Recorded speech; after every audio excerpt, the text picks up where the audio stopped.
How is everybody doing today? This is L.A.Kendrick with another tale from the vault of Would You Dare. All right, you guys.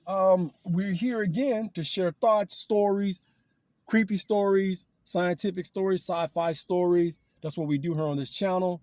And just giving back to the fans, and I appreciate you guys for supporting me and standing behind me. We need 2 more individuals to sign up on my YouTube account. That way we can live stream from wherever, whenever. And remember, I'm a writer and the published author of the Destiny versus Chaos series, which I'll be finishing up, The Foes of God, and have that book out by July of this year. And I'm still trying to finish up the 3rd book in the benefits of a bully, which is a 10 and up novel series where the kids deal with everything that we're talking about, and they have this really nice academy where they battle the weird and cryptids and monsters and things that go bump in the night. All right. And with that being said, let's get into the story. Now, our story starts today, and it happened approximately 5 weeks ago. We have a gentleman that wants to remain anonymous. I met him on, again, get a lot of people from my Twitter, and that's pretty cool. And he direct messaged me with this story, and he said he's sending it because he thinks that it'll get out and he can talk about it and vent and help clear his mind with all the things that he's been going through. And because the channel is small enough that it'll be able to get out and people can hear it and understand the story. Now, again, this is not my story. My stories, I'll let you know, they're copyrighted, but this is not in particular, is not my story. You know, we just basically grab stories from the internet. And my own personal stories, I'll let you know when they've been copyrighted, and I'll let you know that way you'll know exactly whose work is what, right? And so it's raw and unedited, so we don't do any editing here. We just go. All right, we go with the flow. And so he wants to remain anonymous, and that's cool. You guys can always send in information or talking points. And again, I don't know if this is true or not true. This is just his story. He's telling it and I'm relaying it, okay? So he's from Baltimore, Maryland, and he just had a massive breakup with his fiance. He caught her cheating with another dude for quite some time during the COVID outbreak, the pandemic. And so they broke off the engagement, and he was devastated by it, he says. And so he has some family down in Erin, Tennessee, and he wants to go, wants to clear his head. So he gets on the phone and he calls his brother. His brother said, "It's okay, come on down. Hadn't seen you in a while. Let's chop it up. Let's rekindle." So his brother, he says, all right. He lets his brother know he'll be there shortly. And so he gets into his vehicle. He packs some things, of course, and he drives down. And he drives to Erin, Tennessee. And so he and his brother are talking, and he's letting his brother know how bad it was, and his brother's, trying to console him. And that's what you need when you're going through stuff like that, a close friend or family, because that's gotta suck. If anybody's been through that, we've all been through something like that a time or two. And so they're sitting down, and he's telling him that he's wanting to run a marathon, to help get himself balanced and get himself back on track, and being there with him and his family is helping tremendously.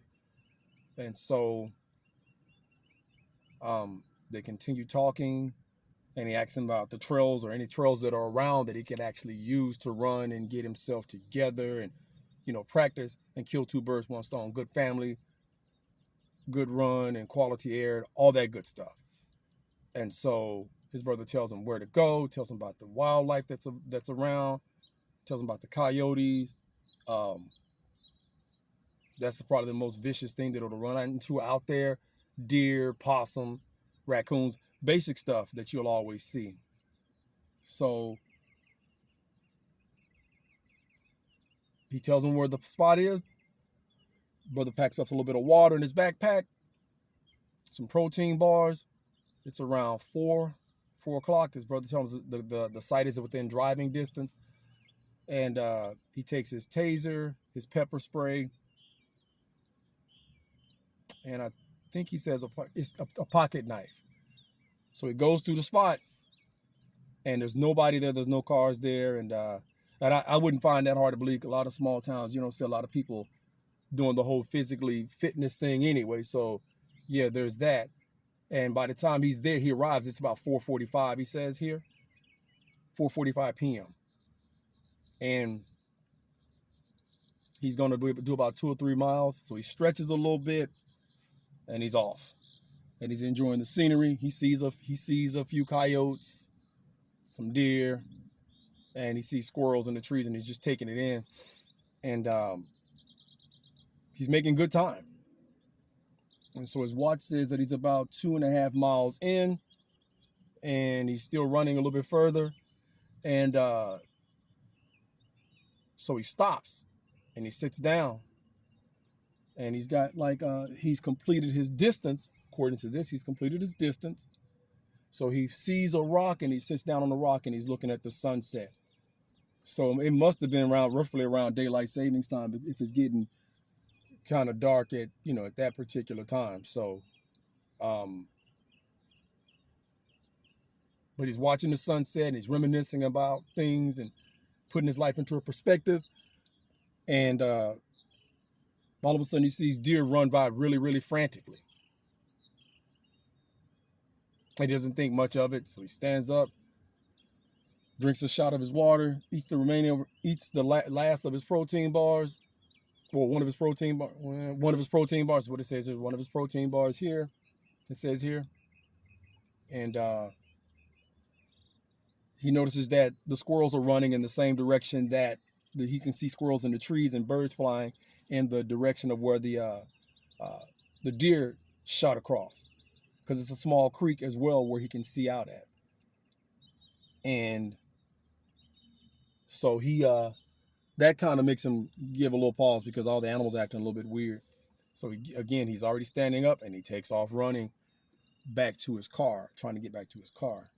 Now, by this time, I think he sat there. He says he sat there and it's about 5:30 and it's getting a little dark out.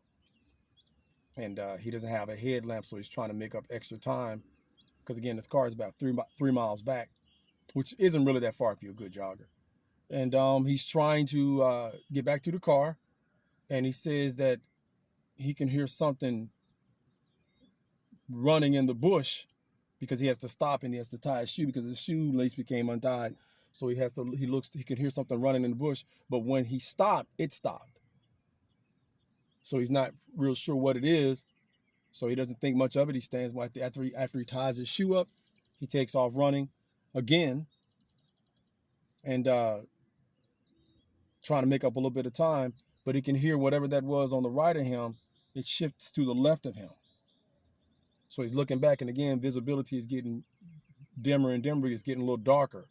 Like the sun is practically almost set. So he doesn't say what time it is at that point. So if it's setting, it's about right around, got to be close to 6 o'clock or 6 o'clock. Got to be. And so he's running. And he hears the thing parallel back to the right side of him. And he just kind of pauses. He stops running. And now he's a little bit concerned because he can't figure out what it is that's, following him in that fashion. So he runs forward a little bit more. And as he does, it takes a step. Now, a few minutes ago, everything got quiet when he stopped. So he tests the theory. So he moves. Every time he takes a step, it takes a step. And now he realizes he's being stalked. But he can't see what it is because the bush is kind of thick. So he can't really see what it is. So what he does then, he starts to get nervous. And so he takes off running. And at this point, visibility is becoming pretty poor from what he's saying here. And it's getting dark. It's to the point almost where he can't see anything. He can just see the trail pretty much. He can just pretty much just see the trail. And he knows that his car is not far away from where he's at. So he says that he could see something dart in front of him. So then he just stops and it scares him. He just stops at this point.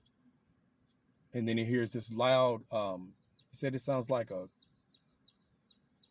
cross between a loon and a tiger. A loon and a tiger. A loon and a tiger is what he says here. And it's really loud. It reverberates inside of his chest. And you could just feel it like his chest it's just shaking his chest up. And he's just stunned. And he starts to take a step forward again. And from his right side, he gets knocked into the ditch on the left side of the road, of the trail. So he rolls down in the ditch. It's not very high off the road, he says. And he's a little stunned and a little dazed. And so what he does at this point, he tries to dust himself off. But when he does, he says a hairy arm, a big, huge, hairy arm, grabs his leg. He said it's dark, and grabs his leg, and it clamps down on his leg, close to his ankle, and starts trying to pull him back. And it's growling and grunting the entire time. And so he takes his taser, stun gun taser, and he stuns it, or tries to stun it, and it lets him go.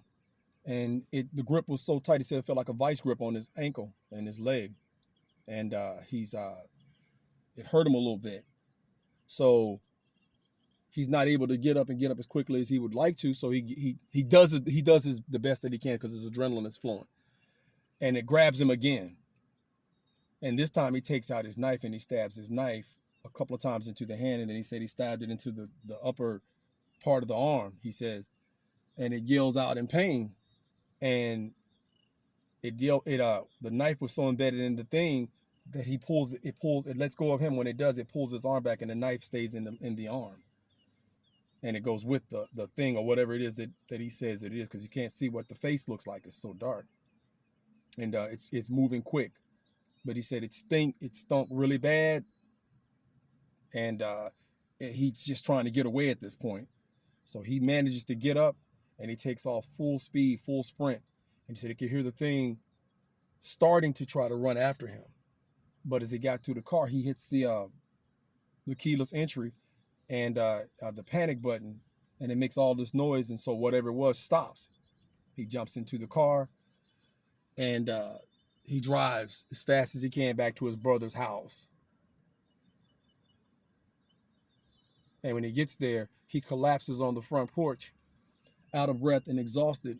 And his brother is telling him, his brother is asking what's going on. And he explains to he tries to explain to his brother as best he could. And he tells his brother, why didn't you tell me there were things like that out there? And he said, what are you talking about? And he said, something tried to get me out there in the woods. And he showed his brother where his leg had been grabbed.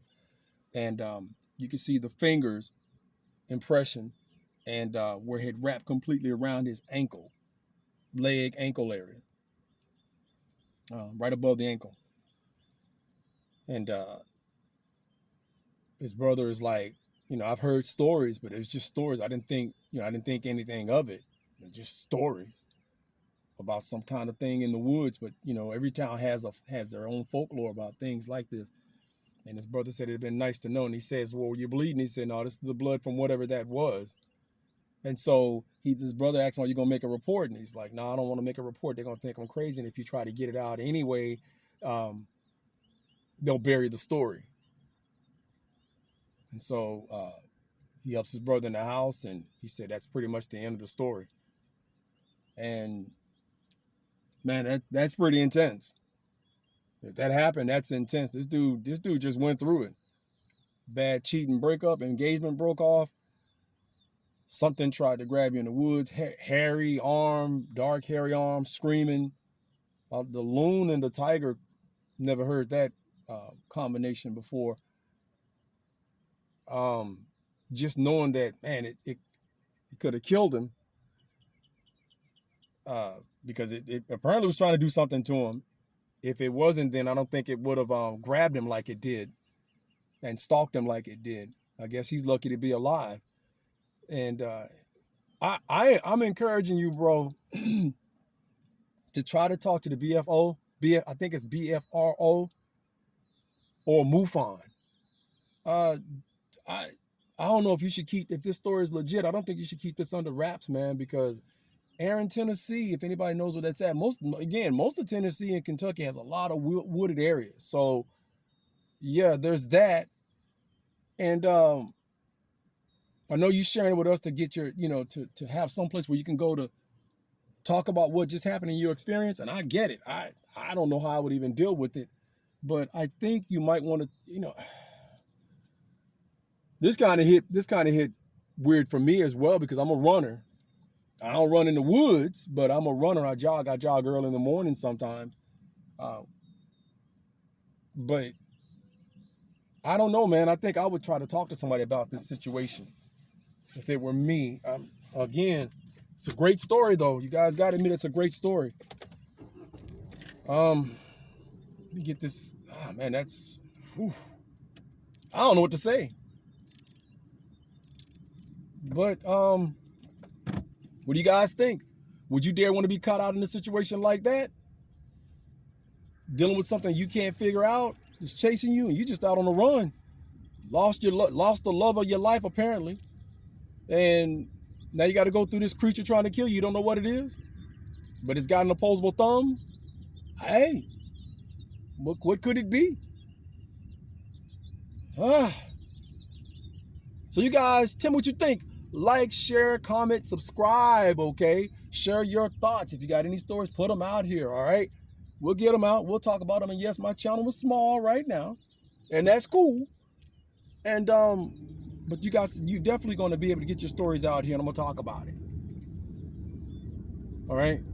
So in the meantime, in between time, like I say, you guys just remember, check the dark recesses of your home. Check the closets. If you work late at night or early in the morning where there's little visibility, check inside of your car, under your car. Don't just jump in that bad boy. Because you guys, you never know what's waiting, lurking in the dark to make you a story. And this has been L.A.Kendrick from the vault of Would You Dare. Unedited, unsolicited. You guys fill in the rest.